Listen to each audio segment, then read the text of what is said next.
pleasure of working with Roadway Moving. I've seen Roadway on other people's pages, I've seen them on the streets, and I finally got the purple truck to be my own for a couple days. Roadway made it so freaking easy. I was not at my pickup location in Oregon, so my mom had to be there for me. I was worried that it was gonna be a little bit complicated with me not being there and just my mom and the movers, but basically the movers were her therapists. They were like, you sit down and we will do everything. That was great. They packed up my whole house. They put like TVs in custom made boxes.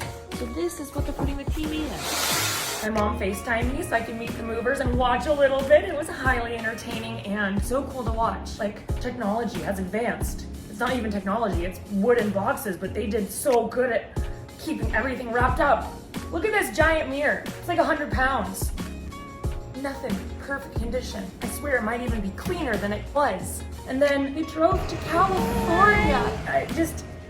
That's mind-boggling to me. There was like giant stuff in there. Everything, I must say, was in a perfect condition. So well packed. I don't get how their minds work. And once I got here, it was so easy. I don't know what I was expecting, but I just gave them the keys downstairs. Good morning, Roadway. What's up? And then came up here and sat and just watched. I was like, what am I gonna do while they're